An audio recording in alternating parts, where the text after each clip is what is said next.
Each autumn, the worst storms form in the summer seas, warm water south of the Stepstones. They rage north across the islands, and half have enough energy to sweep north by northwest, over Cape Wrath and the Rainwood. There they gather strength and moisture as they go across the waters of Shipbreaker Bay before slamming into Storm's End of Doran's Point. It is from these great gales that the Stormlands take their name. By the Age of Heroes, the first men had made it to Westeros via the now broken arm of Dorne, settled throughout Westeros, and warred and made peace with the Children of the Forest and pretty much wiped out the giants in the lower regions. While each kingdom has its own rich history, let's focus on the Stormlands. In the Stormlands, a man named Doran lived at Doran's Point during the Age of Heroes. He had fallen in love with the daughter of two gods, the sea god and the goddess of the wind, who had greatly disapproved of the match and had killed all the wedding guests and Doran's home at the wedding. Very rude. Doran rebuilt multiple times until the 7th castle finally withstood the battering from the sea and wind. Doran earned the last name Godsgrief, and to really rub it in, named the 7th castle Storm's End. Get it? And you can decide whether he consulted the Children of the Forest to help build it, or if it was actually a young Bran the Builder that did so. Whichever you pick, the Children of the Forest helped him, or Bran the Builder, make sure you pick one option and just bitterly defend it in the comment section down below. I mean, just get vicious with each other. For the record, I think both helped with the construction. Now, Doran started House Doradon and ruled Storm's End as a Storm King for some time. While it's claimed that Doran Godsgrief ruled with his wife for 8,000 years, that seems a bit long for a guy that took 7 times to build a house that would withstand some wind. And history is a bit hard in the Stormlands because of the low population in a very tough area to live, and they also decided to write their history on trunks of trees that later rotted away, while other areas of the Seven Kingdoms were a bit smarter and used stone or cave walls. But that isn't the only thing that makes history in the Stormlands very hard. There was also a tradition for the Storm Kings to name their firstborn son Doran Godsgrief as homage to the founder of their house. So it's kind of hard to tell how many Storm Kings there were and when exactly their rules ended. And those questions is something the maesters at the Citadel love to argue about because they are incredibly upset they have to get the Stormlands' epic history from singers. Thankfully, the maesters have made it easier to talk about the Stormlands' history by assigning numbers to the King Dorans, and you will not believe what King Doran the 28th did. So what is more likely is that the 1,000-year reign of the first Doran Godsgrief was actually just a bunch of heirs with the same name. But whether it was one man ruling for 1,000 years, weirder things have happened in Westeros, or a bunch of Storm Kings, in the first 1,000 years of House Doradon being founded, their kingdom began folding neighboring petty kings and their kingdoms into their territory through conquest, marriage, and treaty.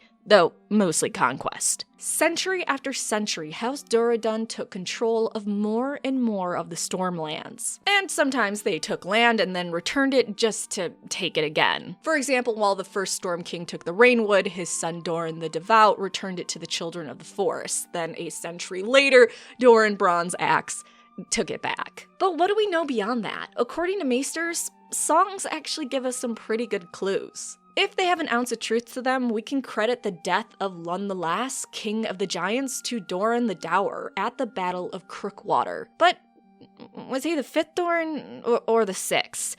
Maesters don't know. And speaking of that, was the Storm King that became obsessed with his niece the same dude named Doran the Young and the Butcher Boy?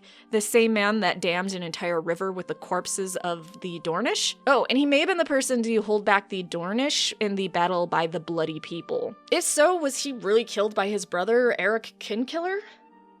Another iffy question is when exactly King Doran, the Raven Friend, helped Maldon Massey to build Stonedance and give him lordship of Massey's Hook. However, rest assured, as the centuries went on, the rich history of the Stormlands becomes much clearer. For example, we know the beautiful island of Tarth was brought into House Doradon's rule by Doran the Fair when he decided to marry the King of Tarth, Edwin Evenstar's daughter. Though the island of Tarth would revolt 3 times during the terrible rule of Darwalt I, or the fat. The island of Tarth remained relatively loyal. The grandson of the marriage, either Eric the Sailmaker or Eric III, or maybe he was both, would be the first one to claim Estermont and the small islands further south. Most likely, Durin the Tenth was the Storm King that extended their land north of the Blackwater Rush. Durin the Tenth's son, Munfrid I, the Mighty, crossed the Blackwater Rush and defeated not only the petty king of House Mutin, but of House Darklin in a series of wars. But as you know, what the father gains, the children sometimes just lose pitifully. Munfrid's son, Doran the 11th, called the Dim, not a good sign,